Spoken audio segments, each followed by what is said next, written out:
मल्लिका काकू काय झालं काय होतं तुला माझ्याकडे बघ काकू काकू इकडे बघ माझ्याकडे बघ काय होतंय सांग मगाशी तिच्या छातीत दुखत होतं मी खूप घाबरले मला काहीच कळत नव्हतं म्हणून मी लगेच तुला बोलवून आणलं डोंट वरी अर्पिता काकूला काही होणार नाही ओके नारायण ॲम्ब्युलन्सला फोन लावून त्याला बोलून घ्या आणि ऐक कार्डियक ॲम्ब्युलन्स बोलव जा लवकर तू सांगतो काही होणार नाही आजी तिचा हात मार मी काही केलं नाही श्वेता त्याच्यामुळे जरा तू नको बोलूस ना अगं नको घेऊस टेन्शन सगळं ठीक होईल ग नको घेऊस ते काकू तू प्लीज बोलू नकोस तुला त्रास होतो ना तू प्लीज काही बोलू नको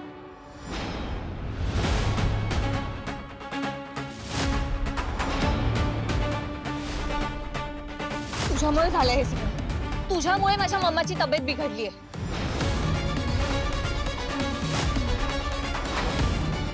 तुझ्या मम्माला जर काही झालं ना तर तुला सोडणार नाही मी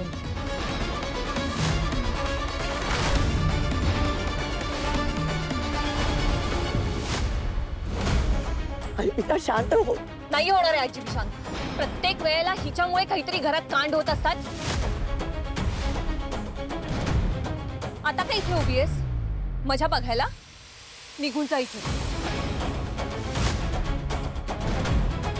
कळत नाहीये का तुला निघ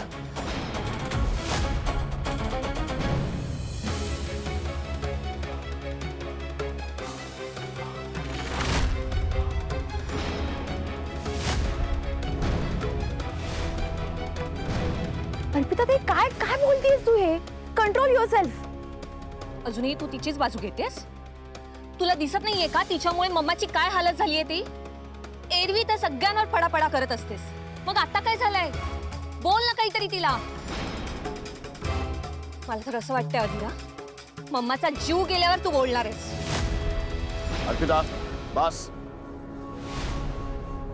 एकदम गप्प एक शब्दही मला तर ऐकायचा नाहीये दादा श्वेताने हिचे कान भरले कुटुंबावर विश्वास ठेवण्यापेक्षा बाहेरच्यांवर विश्वास ठेवला हिने हो कारण त्या आपल्या कुटुंबातल्या नाही आहेत म्हणून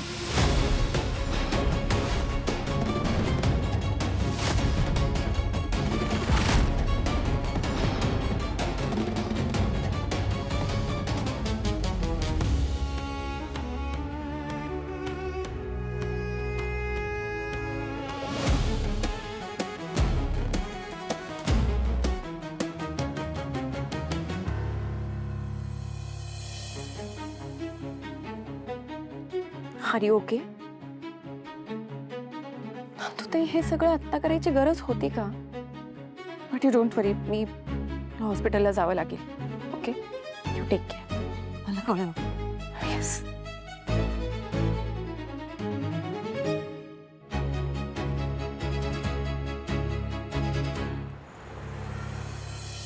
विश्वास ठेवा श्वेता खरं बोलते हे मी माझ्या डोळ्यांनी बघितलंय माझ्या कानांनी ऐकलंय आणि हे सगळं इतकंच नाहीये अंशुमन तुमच्याबद्दल सुद्धा खूप वाईट बोलला होता स्वानंदी सरपोतदार स्वानंदी वहिनी स्मार्ट समजते स्वतःला एवढी हिंमत मला ट्रॅप करणार होती माझं रेकॉर्डिंग करण्यापर्यंत गेली ती आता द गेम इज ऑन कोणाला चॅलेंज करते तिला कळलेलं नाही अजून आता मी तिला शांतपणे जगू देणार नाही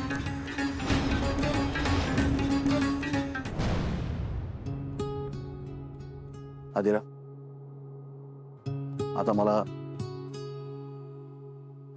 कॉफी द्या तो आता मला सगळं खरं सांगायचं आणि माझ्यापासून काही लपवून ठेवायचं नाही सांगायचं तर मी सगळं सांगितलं ना मी अजिबात काहीच लपवत नाही तुम्हाला पार्टीत सगळं सांगितलंय साधीरा पण तरी सुद्धा मला असं वाटतं की पार्टीत काहीतरी घडलं म्हणून हा निर्णय घेणाऱ्यातली मुलगी नाही असतो त्याच्या आधी काहीतरी घडलं असलं पाहिजे बरोबर आहे ना आता मला सांग काय घडलंय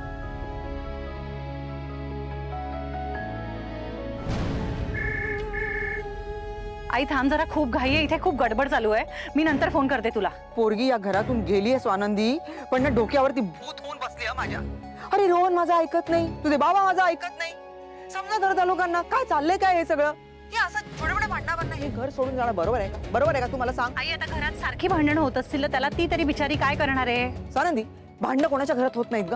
भांडी एकत्र असली की भांड्याला भांडं लागतोच, आवाज येतोच. हे एवढी थोड्या भांडण्यामुळे काय असं घर सोडून जायचं असतं? तुला सहन करायचं ना. अधिराला ओळखते मी, तिला असह्य झाल्याशिवाय ती घरातून बाहेर पडणारच नाही. काय नाही, जाऊ दे, सोड सोड आनंदी. हे सगळे ना श्रीमंती नखरे आहेत तिचे. जरा समजाव रोहनला, म्हणा तिने तुला सोडले ना, मग तू तिला सोड. तुला सोडले ना, मग तू तिला सोड. काय बोलतेस तू? बरोबर बोलते मी स्वानंदी. रोहनला म्हणा या असं संसार करण्यापेक्षा ना एकमेकांना घटस्फोट द्या, एकमेकांना सोडून द्या, काय वाटेल ते करा, पण या अशाच तऱ्हेचा संसार करू नका. आता कुठे त्यांचा संसार सुरू झालाय तर तू त्यांना घटस्फोट घ्यायला सांगतेस? म्हणजे त्यांच्यात जर कुठली भांडणं असतील तर ही आपण सोडवायची आहेत का वाढवायची आहेत? मी तुला आता इतकंच सांगू शकते, रोहन आणि अधिराच्या बाबतीत जे घडतंय आई ते खूप चुकीचं होत आहे. तू तिथे मस्त आरामात बंगल्यामध्ये बस आणि तिथून तू मला शिकव हे सगळं. मला ना इथे माझ्या रोहनची काळजी वाटते, कळलं तुला? माझ्या मुलाची काळजी वाटते. काही होऊ दे बाबा, पण रोहन माझा या सगळ्या जाचातून सुटला पाहिजे, त्याची सुटका झाली पाहिजे बस. असं काहीच होणार नाहीये, त्यामुळे असं काही बोलूच नकोस. आणि मुळात हा विषय फोनवर बोलावा असं नाहीच आहे आई. ऐक, माझी खूप चिडचिड होते, मलाही डोकं शांत करू दे. आपण भेटूया आणि मग बोलूया. मी येते आज घरी, मग बोलू आपण. ये.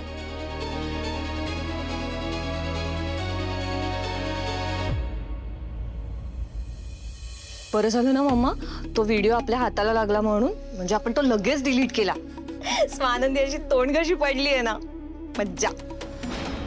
आणि अधिरा पण आहे ना अशी करेक्ट टायमावर आली आहे.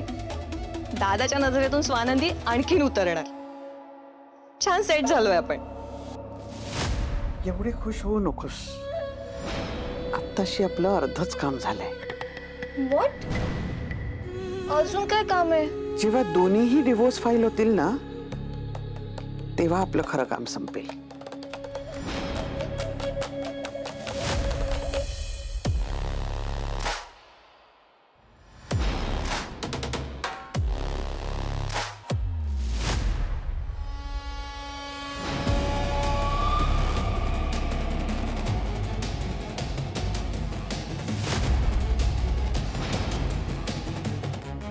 अंशुमन, तू का आलीयस इथे? काकू काकू काय? काकूंना भेटायला. तुझं मिशन पूर्ण झालं की नाही? खूप प्रयत्न केलेस तू, तिला काहीतरी व्हावं, ती मरून जावं यासाठी. नाही, पण ती अजून जिवंत आहे आणि मला ती जिवंतच हवी आहे. त्यामुळे तू आता इथून निघ. हे बघ अंशुमन, हे सगळं बघितलंय मी स्वानंदी.